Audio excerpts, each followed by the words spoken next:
Rosewood Audio presents Murder at Birdland, an audio novel narrated by its author, Mike Steinell. Murder at Birdland is a work of fiction loosely inspired by the lives and experiences of jazz musicians in the late 1940s who performed in and around 52nd Street in New York City.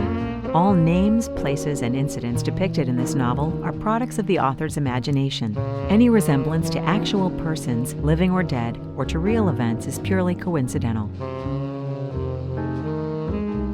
And now, Episode 6 of Murder at Birdland. Chapter 10. Good luck, Steve. On Sunday, Martin slept till noon.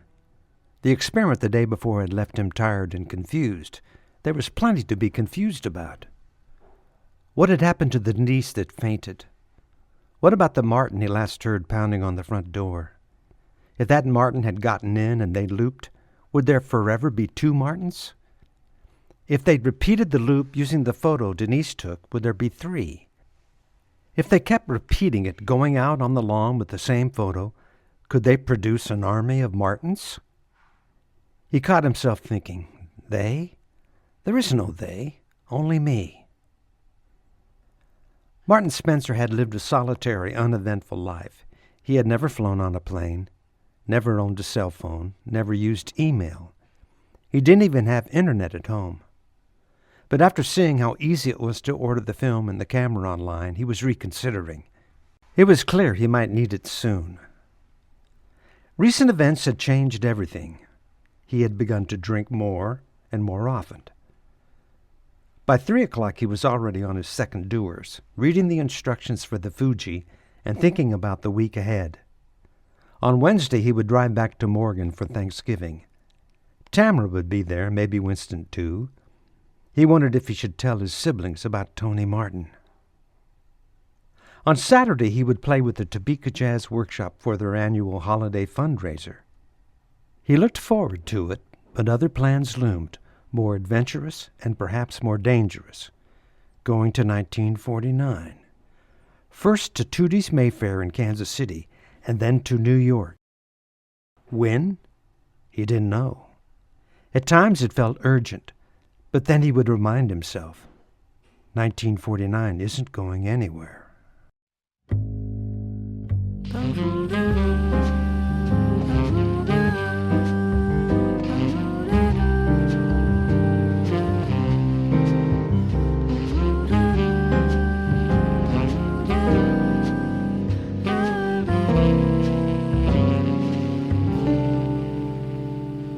Tootie's Mayfair in 1949 intrigued him.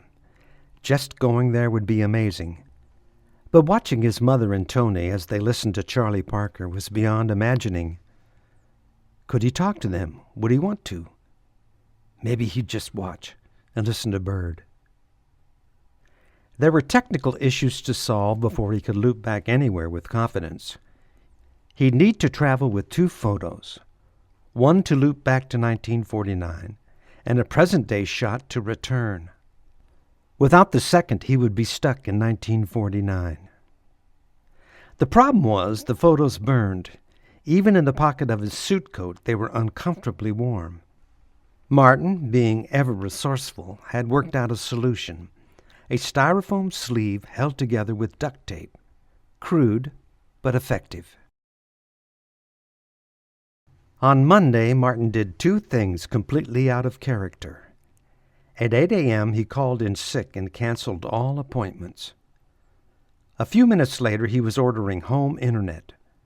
When the cable rep asked him what kind of computer he had, Martin chuckled. "Oh, yeah, I'll need to get one of those too, won't I? Do you know where I can do that?" Around 10, he slipped the photo of Tony and Sylvia at the Kansas City nightclub into the styrofoam sleeve. It was chilly out, so he put on his wool overcoat. One pocket held the sleeve, the other the small Fuji camera. With a map of the greater Kansas City area on the passenger seat, he set out for 7952 Warnell Road, Tootie's Mayfair.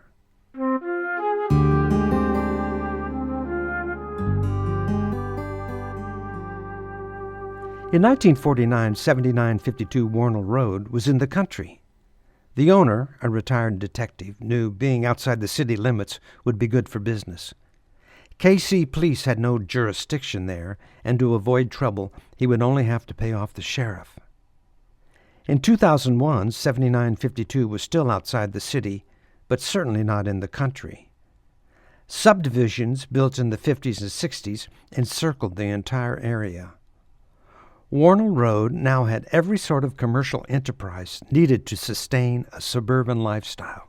Fast food chains, thrift stores, auto parts stores, more tattoo parlors than seemed necessary, and even a nonprofit called Happy Bottoms that supplied diapers for at-risk babies. As he drove down Warnell, checking addresses, Martin discovered that 7952 no longer existed. The closest number was a Sherwin-Williams paint store at 7960. He parked, sat for a few minutes, then got out and began walking back and forth in the parking lot, trying to find the spot where the photo was taken. There was no buzzing. He felt no vibrations.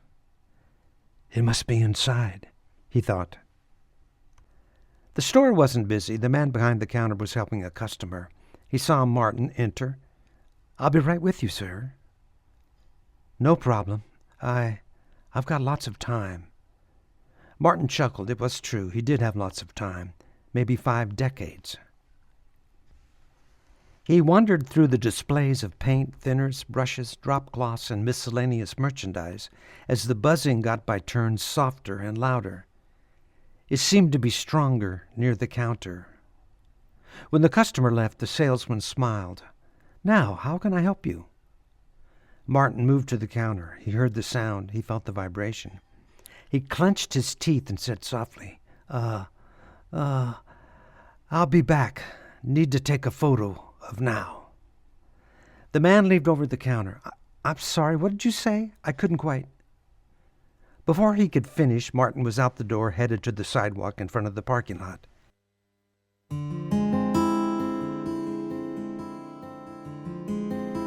He put the photo into the sleeve and took out the Fuji. Standing in the grass between the street and the sidewalk, he took the picture. The shudder gave him a jolt. As he extracted the photo from the camera, a city bus pulled to a stop at the corner. Its brakes squealed. No one got off. No one got on. When the photo was ready, he slipped it into the styrofoam sleeve. "This is how I get back," he said aloud. He removed the photo taken at Tootie's Mayfair and re-entered the store. With every step toward the counter, the vibrations intensified. The salesman smiled. "You're back." Without answering, Martin placed his hand on the old print. The buzzing and the vibrations grew, but they were weak. "Not quite right. It must be behind the counter," he said aloud. The salesman's shirt bore a logo, a can dripping paint on a globe, and below it the words, Sherwin-Williams. His name was embroidered on the other side, Steve. Martin decided to make it more personal. "Steve, I need to go back there." He pointed behind the counter and started around it. "Hey, wait a minute. You're not supposed to. You can't." Martin didn't hear the man. The buzzing and the vibrations were now very strong.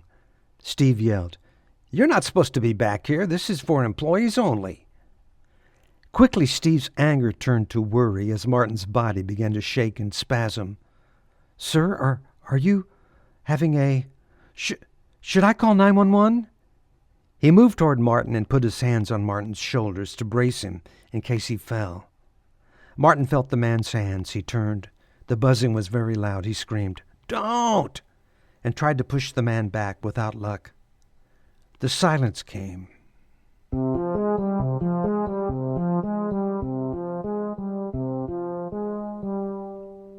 When Martin opened his eyes, he was sprawled on top of Steve, the salesman, who was still gripping Martin's shoulders.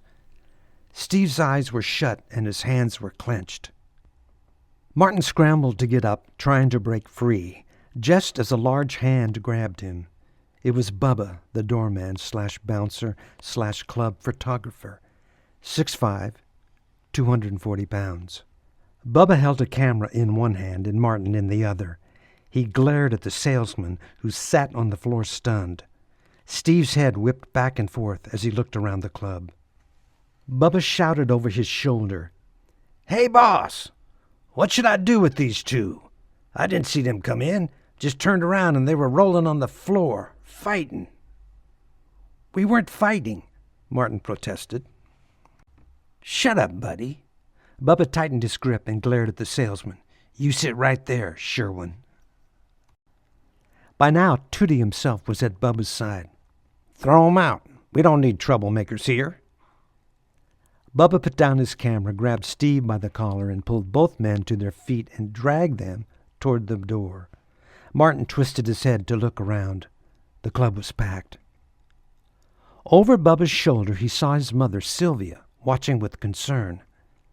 Their eyes met, and for a moment he thought she recognized him somehow. That's impossible, he told himself. Tony, like everyone else in the club, was watching the commotion. Tony put his arms around his date to calm her. Seeing that simple gesture warmed Martin, but the feeling vanished quickly when Bubba kicked the door open and tossed both men to the gravel. Martin clutched the photo, still hot to the touch, and began sliding it back into the styrofoam sleeve. Steve, the salesman, rose up, looked side to side, then up at the sky, which was dark. He turned to Martin and screamed, "What did you do? What did you do?" In the dark, on what was now a country road, a car approached, a black '39 Chevy. Steve turned to Martin again, tears in his eyes. Where are we? What did you do?" Martin stood and moved toward the frightened man. We're in 1949. "What?" Steve shouted. You grabbed onto me and you looped back with me. I told you not to." "What?" Steve screamed again, louder this time. "Look, it's okay," Martin said, moving toward him. "We can go back. I have a way to go back." Steve was trembling. You stay away. You stay away from me." He looked at the club, the old cars parked outside it, then at Martin. He backed up as he yelled, "Stay away!" He turned, started walking quickly, then began running. The gravel crunched under his feet. Sobbing, he disappeared into the darkness. Martin ran after him, yelling, Steve, come back! We can go back!" But Steve was gone, out of view. Martin stopped at the edge of the parking lot, breathless. "Steve, man, you're going to be stuck, man. Stuck here in..." He trailed off, catching his breath. "In 1949. He squinted into the darkness, trying to see any sign of the fleeing man. Tilting his head, he listened. Faintly, he could hear the sound of feet thrashing through the tall grass in the field beyond. Martin let out a long sigh and whispered, "Good luck, Steve."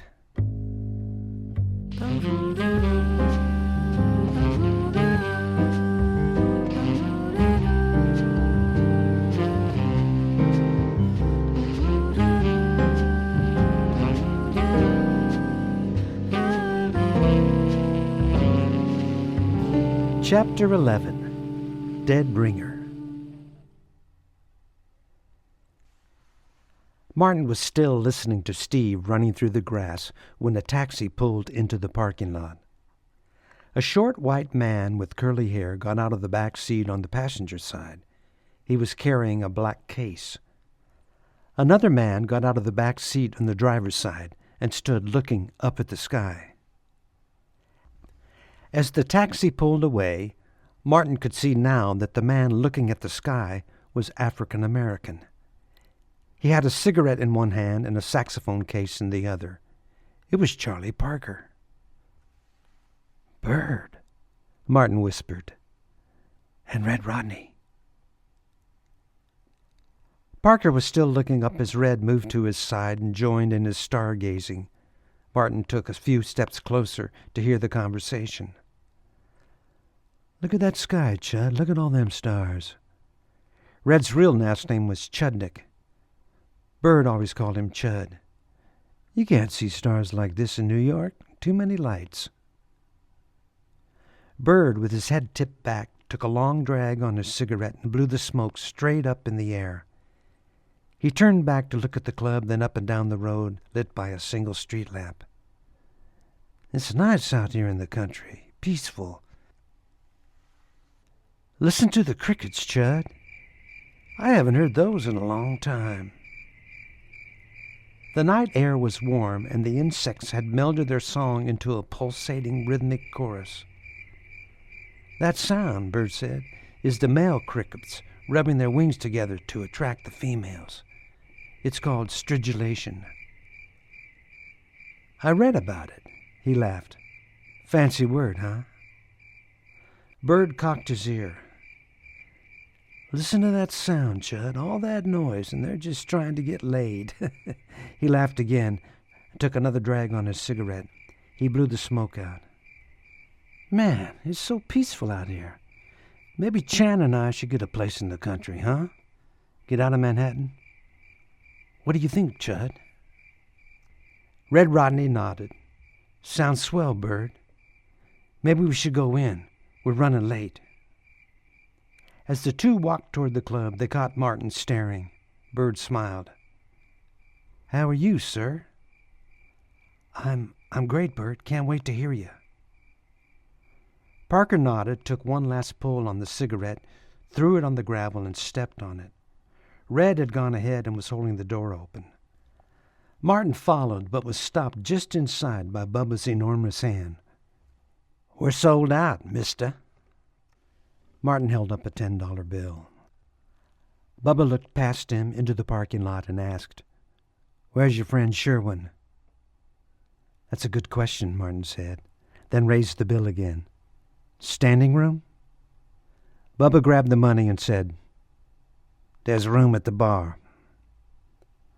By the time Martin had seated himself at the bar and ordered a scotch, Bird and Red had disappeared into the back of the club. A drummer and a bassist were setting up on the small stage. Martin would find out later they were Al Bartee and Milt Abel. He knew both as older men who later became fixtures in the Kansas City jazz scene, but he didn't recognize them. On this night, they were just two youngsters getting started as professionals. Milt and his wife Betty Miller would later play at the Horseshoe Lounge on Troost. Al Bartee was from Milwaukee, and in the 50s would tour and record with the great tenorist Illinois Jacquet. Martin's attention drifted back and forth between the stage and the table where Sylvia and Tony were sitting. From his position at the bar, he couldn't see his mother's face well until she turned to say something to Tony. She wore a sleeveless dress, and her hair was past her shoulders. She was lovely.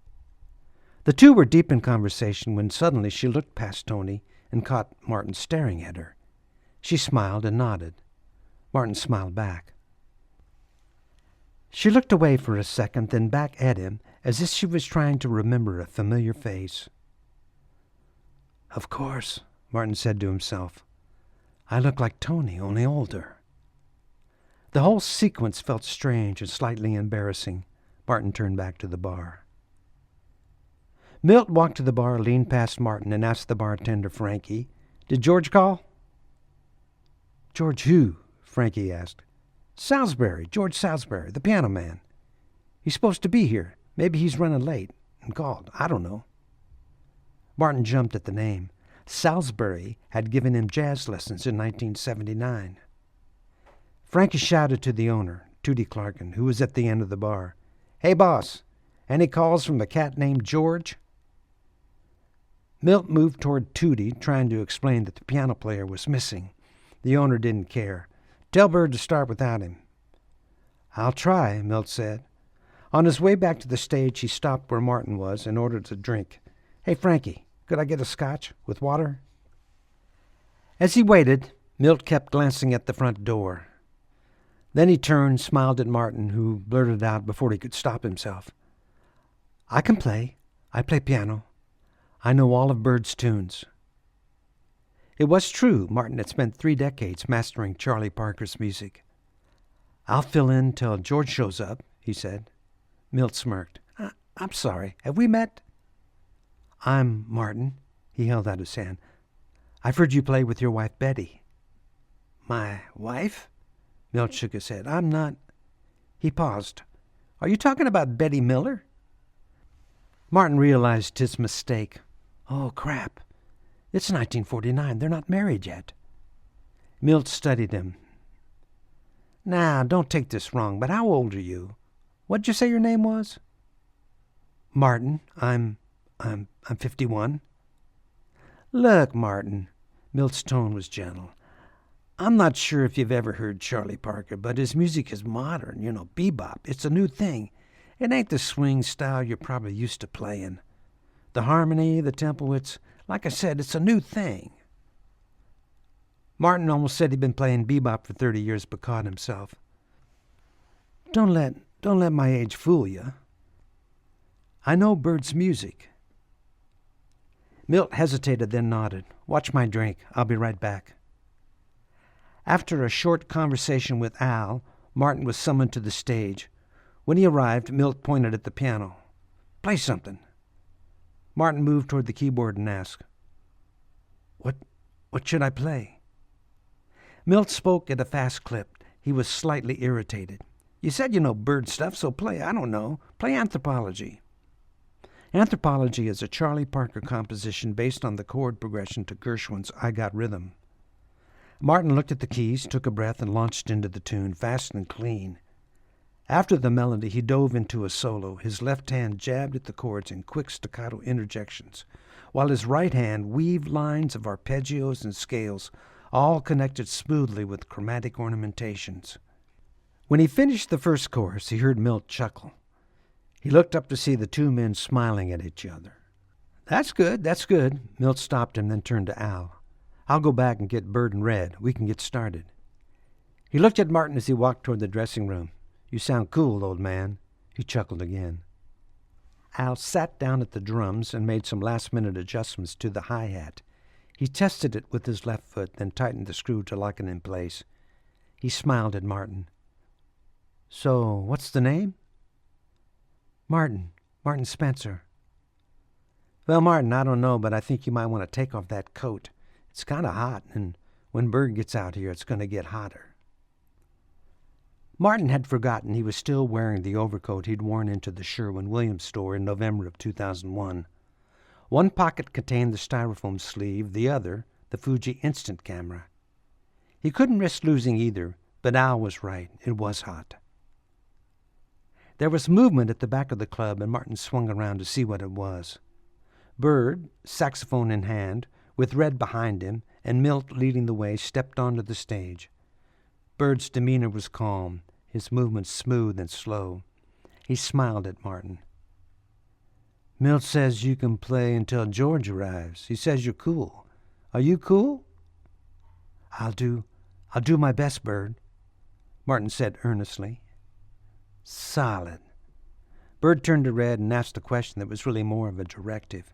"Hey, Chud, shall we start with Out of Nowhere?" To the band in general, he added, "G major." He looked at Martin. "Why don't you put 8 on top?" Bird wanted Martin to play an introduction. Martin composed himself and sang in his head what he thought would be a good intro. He knew the tempo Bird liked from his recordings.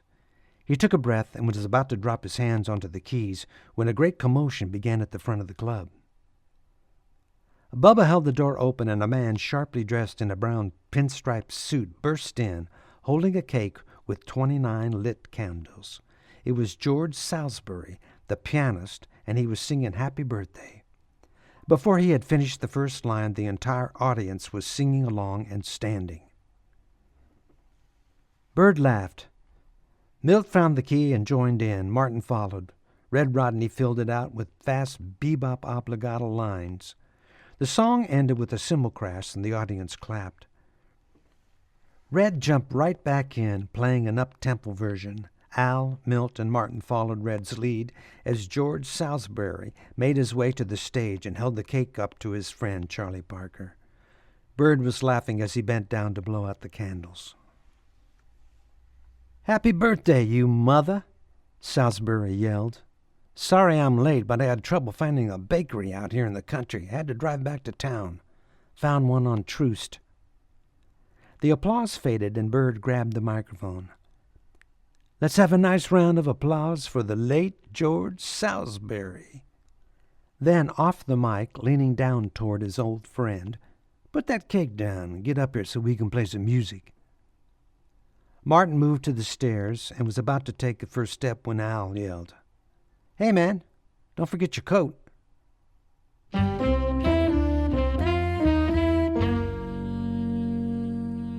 The coat stayed on Martin's lap for the rest of the set. The music was great. Bird, after all, but Martin sensed that the great saxophonist was uncomfortable. His solo seemed to vacillate between hard, swinging eighth-note lines and sudden explosions of double-time flurries. Often he would play twice as fast, and a few places 3 times as fast as the rest of the band. They made no attempt to match him. They seemed to know their limitations. It was clear that Bird was enjoying reuniting with old friends from his past, but that he had eclipsed them and was now traveling in musical territory that was beyond their skill. After 5 tunes, they closed with Dizzy Gillespie's A Night in Tunisia. Bird counted the tune off at a ridiculously fast tempo, so fast that halfway into Bird's solo, Milt quit, leaving Al and Bird to play a duet that was more like a battle. In the end, Bird won. When it was over, the audience roared. Martin jumped from his bar stool, clapping vigorously. The coat slipped off his lap and the styrofoam sleeve fell out. He bent down to retrieve it, hoping no one would notice. Everyone in the club was standing. Bird nodded and smiled broadly, his gold tooth sparkling in the stage lights. He made a gesture with his left hand to acknowledge his bandmates. He grabbed the microphone and leaned into it. The applause died suddenly when he spoke. "We thank you very kindly for this gracious and warm reception. We will now take a brief intermission and, if there's any left, have some birthday cake." A voice from the back yelled, "Happy birthday, Bird." Martin turned and saw Sylvia and Tony headed to the door. Martin followed. By the time he reached the parking lot, Tony was holding the door to a late-model Cadillac, and Sylvia was entering. The car was immense. The front seemed to jut out 8 feet or more from the steering wheel. After closing her door, Tony took the long walk around the front of the car and noticed Martin watching. He opened the driver's door, said something to his date, then walked toward Martin, smiling. "Excuse me, sir, if you don't mind, could I ask your name?" Martin froze. He hadn't been prepared for a conversation with his father. Before he could respond, Tony explained, "It's just that you look exactly like an uncle of mine, Uncle Eddie. Your last name wouldn't be Costello, would it? Our family's pretty big." Martin stammered, "No, it's not Costello. It's Spencer. I'm Martin Spencer. I live in Topeka." "Martin, huh?" Tony chuckled. "That's my last name. That is my stage name." He reached out his hand. "Nice to meet you, Mr. Spencer. I heard you playing up there for a little bit. You sounded good, modern, for your—" He caught himself. Most of the cats that have been around a while can't do that bebop thing. You got it, though." Thank you. I've been working on it. For 30 years, Martin thought to himself. Tony squinted as if to see him better. "Man, you sure look like my uncle. You're a dead ringer." It was the same term Vincent had used. Martin glanced at the Cadillac. Sylvia was watching them. You should probably get your date home, huh?" Tony turned to the car and smiled. "Yeah, that's my girlfriend. She's got school tomorrow. Gonna be a nurse, so..." He looked at Martin. "I'll see you around, Martin. I guess I won't forget that name, will I?" Martin watched the Cadillac pull onto Wernal Road and rumble off toward the city. It was at that point that he realized that he didn't have his overcoat. Damn! Did it again. Luckily, it was still at the bar. He debated whether to stay for another set or go back. He was very curious about Steve, the man from the paint store, so he walked out of the club and removed the sleeve of the photo of 2001. He held it with his fingers on the image until he found the exact spot. The ground vibrated, he shook, and when the silence came, he found himself lying on the grass in front of the Sherwin-Williams store. The blinding sun and the cold air were a shock. It worked, he thought. It worked. I looped back. I almost played with Bird. I saw my mom. I talked with my father. As he sat on the grass, a city bus pulled to a stop at the corner. Its brakes squealed. No one got off. No one got on. Martin rose. He was breathing heavily. The round trip to 1949 and back had taken a toll. He whispered softly to himself, "Let's go in and see if Steve is there."